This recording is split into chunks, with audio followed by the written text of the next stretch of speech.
Recuerdo unas expediciones al volcán Puracé, donde subimos de noche, que eso era algo que no se hacía. Y yo creo que cuando hice Los Niños del Agua, cuando hice mi primer proyecto fotográfico, ahí realmente me lo empecé a tomar más en serio. Ujú. Pero yo sentía que sí tenía algo que contar, ¿no? Más allá de este registro histórico, pero 2 años consecutivos para poder tener todo el material que me permitiera contar la historia también de una manera responsable, ¿no? ¿Qué tal? ¿Cómo vamos? Bienvenidos a Parlagrafía. Esta es la tercera parte de la charla que tuvimos con la fotógrafa documental Lorena Velasco. No se pueden perder esos proyectos que está promocionando. Todas las mujeres ahí pendientes de Fotógrafas Latam, de mandar sus proyectos, de compartir.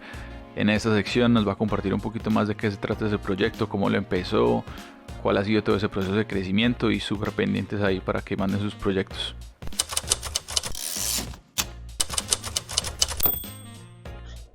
Pero entonces sí te das cuenta cómo paso yo también de la fotografía estrictamente documental, de interesarme como por otras personas, de hacer estos registros, a temas más personales, pero lo abordo de una forma distinta. O sea, ya también la materialización de esas fotografías es completamente diferente. Claro, claro. Me valgo de archivo fotográfico familiar, me valgo de audio, me valgo de video, hay intervenciones en las imágenes, hay GIF, y eso saca de contexto completamente la fotografía documental clásica, ¿no? Ajá. Entonces yo ya me sentía como que, bueno, entonces esto, ¿cómo se llama? ¿O qué es lo que estoy haciendo? ¿O arte no es? No me siento artista. Pero sí hay como una inquietud y hay como esas ganas de expresarme no solamente de manera fotográfica, sino hay unas ganas de expresarme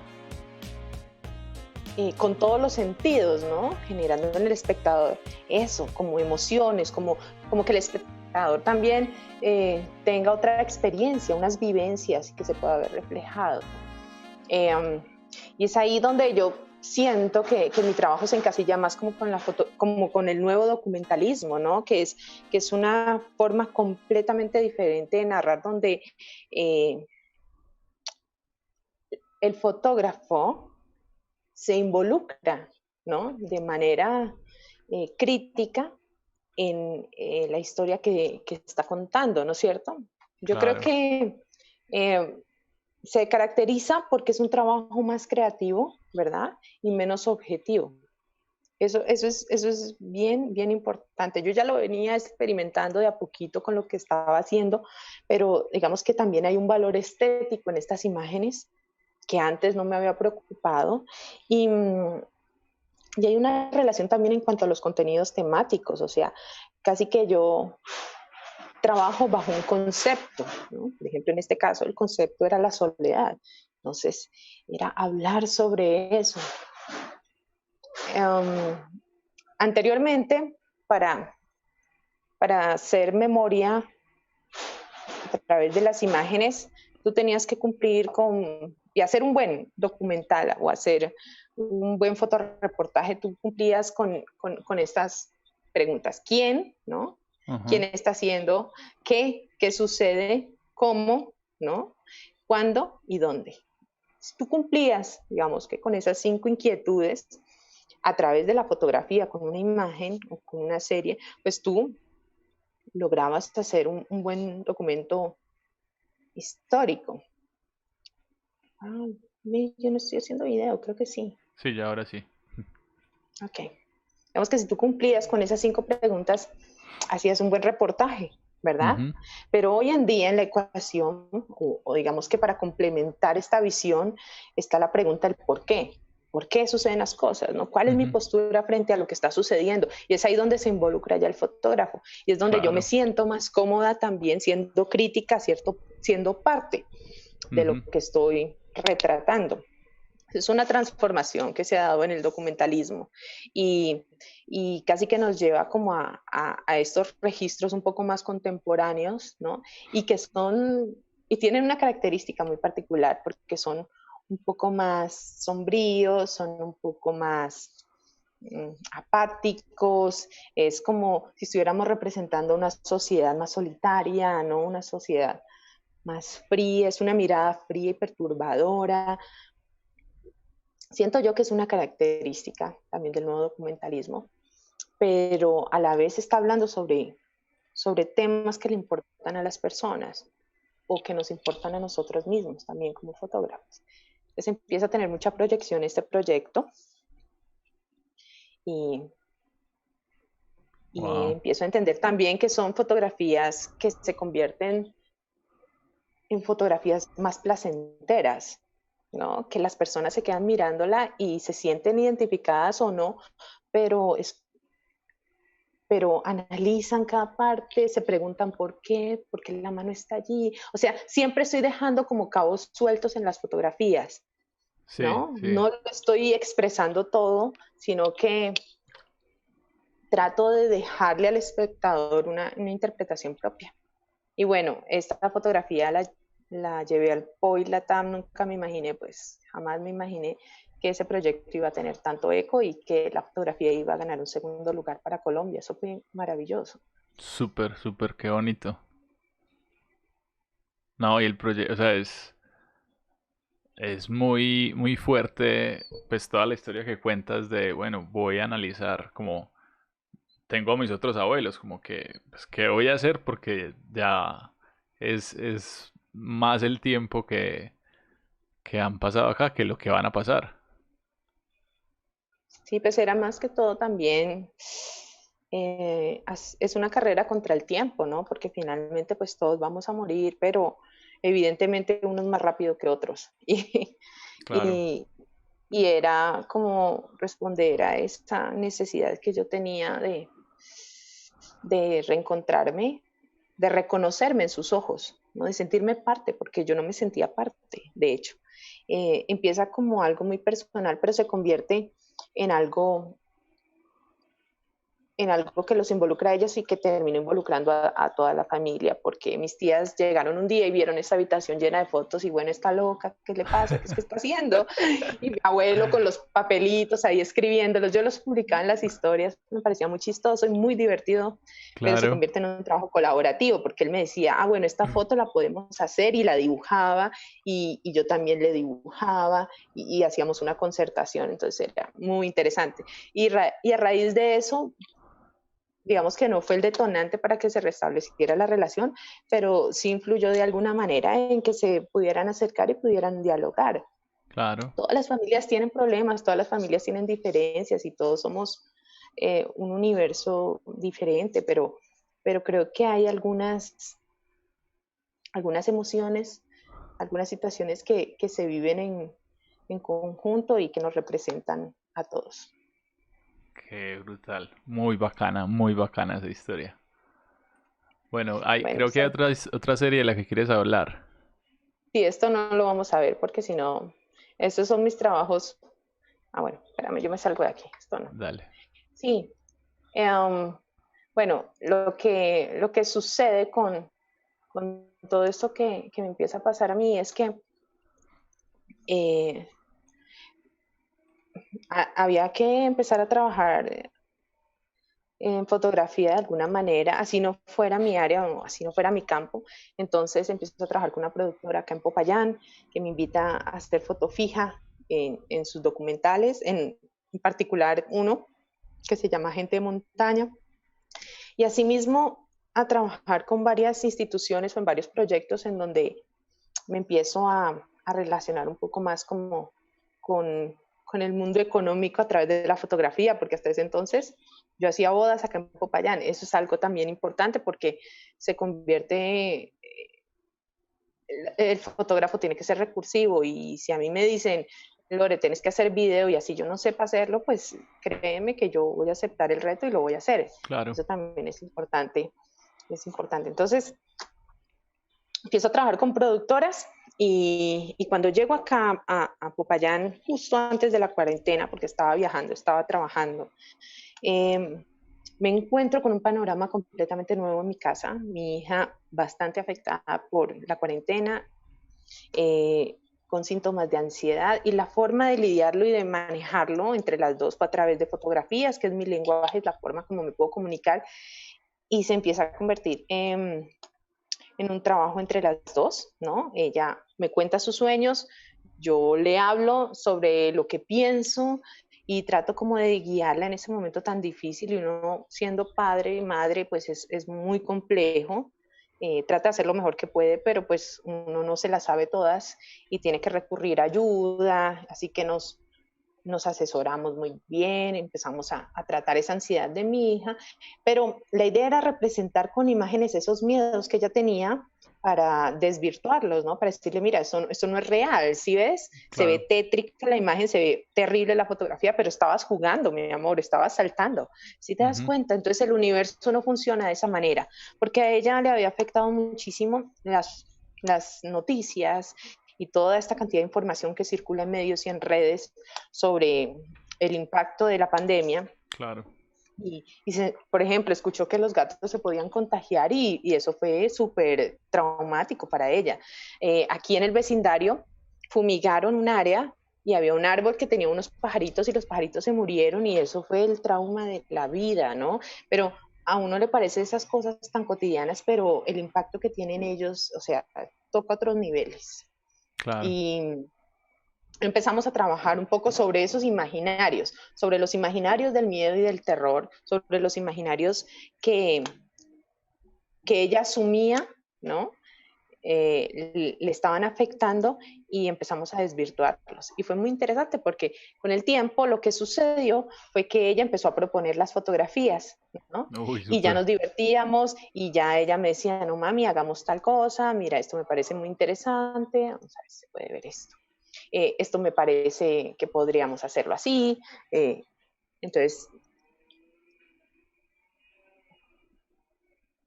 y me valgo de recursos como el video, como los GIF, como lo había hecho con el proyecto de mis abuelos. Bueno, esto forma parte de la clase, pero vamos a pasarlo. Esto ya lo vimos. Y vamos a ver el proyecto. Ajá. Sí, empieza desde aquí. Eh,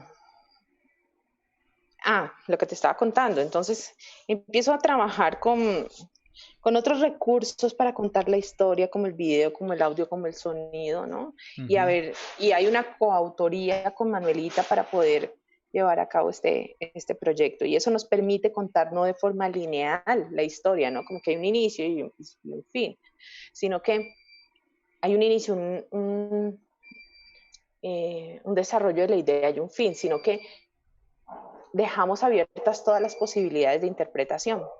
Esto se convierte como en, estamos trabajando y estamos buscando hacer una maqueta de fotolibro para presentarlo en otro formato, no solamente en fotografías, ¿no? Ujú. Y, y poder llevar este universo onírico, un poco más dramático, que es la experiencia personal de mi hija acá en casa, ¿no? De esta situación, pues, tan compleja que estamos viviendo. La mayoría de fotografías son hechas, son dobles exposiciones hechas en la cámara. Y Ok. eso le da un valor también documental, porque es que no hay intervención en las fotos, por ejemplo, ¿sí me entiendes? No hay una postproducción que yo pongo esta encima de la otra porque me parece que así queda bien. No, la fotografía es muy bien pensada, ¿no? Y es una doble exposición en la cámara, o sea que hago los dos registros al mismo tiempo y queda un solo archivo RAW. Entonces, era muy interesante para mí también desarrollarlo a través de esa metodología para evitar en lo posible eh, que se me desviara la atención hacia otras situaciones o a otros momentos, ¿no? Yo quería la misma foto en el mismo momento, pero dos Sí. fotografías unidas en uno. Entonces, eso también me ayudó muchísimo, como te decía, todo lo que aprendí en el Fotoclub, ¿no? Que son Claro. aspectos técnicos de cómo aprender a manejar tu cámara para desarrollar propuestas en el campo artístico. Esos son barridos, por ejemplo, ¿no? Esto no es ninguna edición, Súper bonito. Sí. entonces la fotografía es tal cual como está ahí. Los atardeceres tan dramáticos, las caras, los rostros que se formaban en los cielos. Te muteaste. Concejal, pero ya, ¿quién es? Los elementos de la casa, que esas grietas, cómo le abren paso a nuevas formas de vida, ¿no? El paso del tiempo, el encierro simbolizado también en esta doble exposición, una foto a la cámara, una foto a los pies. Está muy sencillo, pero realmente es muy fuerte también el impacto que tiene, ¿no? Como simbolizaba también yo la angustia de ella al ver sus aves que estaban tiraditas por ahí, sufriendo. Bueno, pero no tengo Ya. ni idea qué es, ¿no? Y mira, y para finalizar, ese proyecto pues forma parte de una intervención también que ella hace, Súper luego bonito. interviene en las imágenes y las convierte en algo completamente nuevo, ¿no? Aquí lo interesante es que, porque se complica la vida el fotógrafo intentando contar una historia, ¿no? Mira que al principio era muy sencillo y luego se empieza a complejizar, pues porque el mundo de hoy es más complejo, porque hay muchas explicaciones para los acontecimientos, para las cosas que suceden, porque hay muchas formas de ver, ¿no? Y también porque hay muchas maneras de interpretar. Entonces, como fotógrafo, también responder a toda esa complejidad y esas expectativas también se resume en una propuesta un poco más compleja. Y por eso es que ahí es donde se involucran otros elementos narrativos para, para dar ese mensaje que es el que yo quiero realmente proyectar, ¿no? Súper, Es una súper transformación bacana. en las formas de, una transformación en la manera de contar. Creo que me siento más cómoda con el nuevo documentalismo. Y ya, eso es todo lo que quería contar. Bueno, Imagina, Lorena, para que finalicemos ya aquí, cuéntanos un poquito qué es Fotógrafas Latam y qué es lo que se viene dentro de poquito con ese proyecto. sí, mira, eso sí lo tengo por acá. De una. Eso te lo digo en 2 minutos, pero esto tiene una presentación muy chévere. Súper, Ay, a excelente. ver si es. Mira, el proyecto de fotógrafas latinoamericanas, digamos que nace a partir también de la necesidad de encontrar espacios de proyección fotográfica para mujeres fotógrafas emergentes. A mi compañera la conocí en uno de los talleres del Amazonas con John Quintero, ella es de Pasto, y las dos teníamos como esa misma inquietud, ¿no? O sea, ¿dónde vemos referentes? ¿Dónde Ujú. vemos lo que se está haciendo a nivel latinoamericano? Y así decidimos crear la plataforma con un hashtag, a ver qué trabajo llegaba, ¿no? A ver si las Sí, chicas claro. empezaban a compartir. Y nunca nos imaginamos, jamás nos imaginamos que se iba a convertir en algo tan grande y que iba a trascender fronteras, de hecho, ¿no? Pensamos que se iba a quedar como en el ámbito regional. Sí. Decidimos celebrar el primer año de fotógrafas latinoamericanas el año pasado, acá en la ciudad de Popayán, justamente para dar a conocer el territorio, ¿no? Para descentralizar también todas las capacitaciones fotográficas, porque para poder aprender tienes que estar en Bogotá, en Medellín, que es donde se concentran las escuelas. A Claro. nosotros nos ha tocado viajar muchísimo. Entonces queríamos traer todo el Congreso hacia la ciudad de Popayán, primero para que conocieran un territorio muy interesante, que ha tenido muchos conflictos sociales, pero para que entendieran Ujú. el contexto, entonces quisimos traerlo acá. Y fue un éxito, o sea, hicimos el primer concurso de fotografía el año pasado con más de 400 postulaciones. Este año, el viernes, acabamos de cerrar el segundo concurso, que es para una exposición en París, más de 500 postulaciones. Entonces, eso habla también del interés de toda una comunidad latina, ¿no? Por Claro, buscar súper. estos espacios de difusión. Eh, con mi compañera seguimos trabajando, tenemos ahora un equipo de 5 chicas, todas fotógrafas muy comprometidas. Está Milena Figueira, que es venezolana, está Jimena Echagüe, que es argentina, Fernanda Pineda, que es colombiana, y entre las 5 jalonando esta exposición para París, pensando en que hay un norte para la fotografía latinoamericana hecha por mujeres y, y dándoles la oportunidad, ¿no? De encontrar y de conocer esas formas de expresarse, que son diversas en cada territorio y que nos nutren a cada una desde nuestros propios procesos.